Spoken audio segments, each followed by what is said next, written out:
Now students, here you can see that a pattern is in front of you. So when you observe this, what you find, there are asterisks to be printed. Alright, so you can simply write system dot out dot print. Alright, and what is to be printed? Asterisk. So asterisk in the double quotes I have written here, semicolon. Alright, now there is the task to be performed. How many times? We will just check it out. 1, 2, 3, 4, 5, 6, 7, 8, 9. Total 9 asterisks are to be printed. Alright, but not in one row. Alright, so first what you do, you just convert this pattern into a matrix. Okay, and we put the rows or the row number 1. Alright, then row number 2, and then row number 3. Alright students, now I draw the column. So columns are there, right? So column 1, column 2, and column 3. And like any matrix, when you write R into C, then you get the order of the then you get the total number of times the squares or the blocks are there in the matrix. So here we get 9 because it is 3 into 3, 3 rows and 3 columns. All right. Now how this has to be implemented in Java? So you look at it in a different way. You will say that we have to print 3 asterisks in 3 rows. I said 3 asterisks in 3 rows. So 3 asterisks, first we make the arrangement for printing 3 asterisks only, right? Then we will go for the row. So what do I have here? I write the for loop here, for, and I write column C equal to 1, C less than equal to 3, and C plus plus. So this is going to print how many asterisks? 3 asterisks. Means column number 1, column number 2, and column number 3.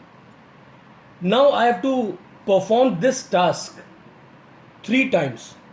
That means this has to be controlled by another loop. So students, what I do here, I write for int r equal to 1, r less than equal to 3 because 3 rows are there, and r plus plus. Alright, and I open the curly brace for this for loop. This is the outer loop, right? And then the control is here. It prints 3 asterisks in row number 1 because right now the value of r is 1. So for r1, this is actually r, right? And this is actually column C, that is. Okay, so for every r, it's going to work 3 times. And we close the curly brace. But if I do this, what will happen? It will print all the asterisks in the same line because I have not written any println. And if I write println, then all the asterisks are going to be there vertically. So what is important here? Cut this. You have to first change the line. So changing the row, system.out.println. Alright, and changing the row, and after that we close the curly brace. Which curly brace? The outer one. So outer one is here. Alright, this is the main task and this is the subtask. For every row it has to be performed. Means r equals to 1, r less than equal to 3. It is true. It comes here. It works 3 number of times for for column 1 to column 3. Alright, asterisk will be printed. Then control comes here, changing the line. Then r plus plus, r becomes now 2. It goes for the second row. Then again this loop work for the printing asterisks. It prints the 3 asterisks, right? And then again line is changed. Then r becomes 3. And after that again column loop works, nested loop, and that will print asterisks in the third row. After that r becomes 4 because r plus plus, and the process is over because the condition becomes, or the test expression becomes, false. It is as simple as that. Now students, if I replace this statement by r or c, what will happen? So I am writing it here, for int r 1, r less than equal to 3, r plus plus. I am just taking the same loop, and I can make a small change also here, system.out.println. What happens students, sometimes you forget changing the line later, So you better write this println statement even before the sub process, right? So it will be a big help to avoid any mistake. All right. Now int c equals to 1, c less than equal to 3, and c plus plus. All right. And now after that I write here system dot out dot print, not println, student. Again and again I am telling you this thing. So I write this time c here. All right. Now what will be the result of this? Students, this loop works 1 2 3 all the time. So it will print in the first row 1 2 3, in the second row 1 2 3, and the third row 1 2 3.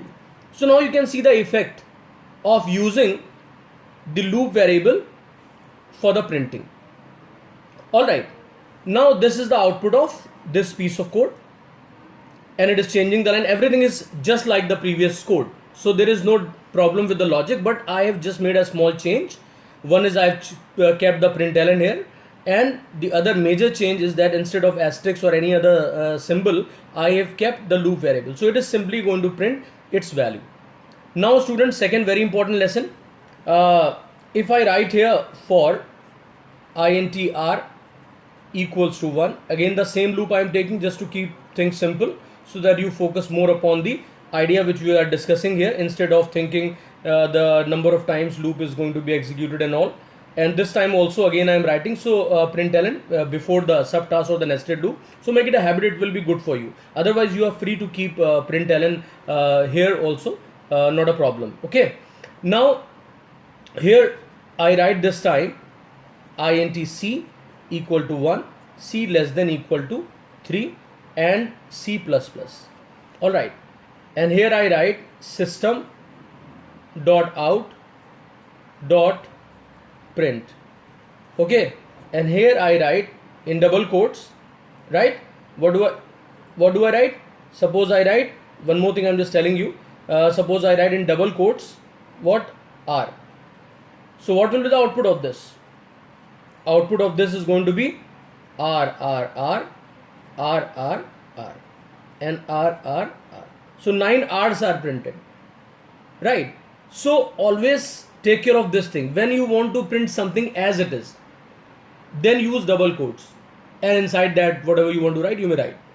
But when you want to print the value of something, like r is a variable and I want to print the value, so in that case what you will do? You will not put any double quotes, just plain r will be there. Now what will the result of this when we write without any double quotes, right? The result will be 1 1 1, because the value, if you look at this, the value of r right now, r is 1 for the row number 1. So definitely 3 times, because printing will be controlled by this loop, so 3 times 1 will be printed. Then r plus plus, r becomes what? 2. When it becomes 2, what happens? It prints 2 2 2. When we have the value of r3, then it prints 3 3 times. That is the row number. So here in this loop it is printing the row number, and in the previous loop it is printing the column number. So I hope everybody has got a very good idea of how to go about writing a nested loop for the printing patterns. And right now students, I have drawn the squares here. There is no difference between the row loop, means number of time row loop, and the number of times a column loop will work. Thanks everyone. Please practice and execute all the codes on your system. Thanks everyone.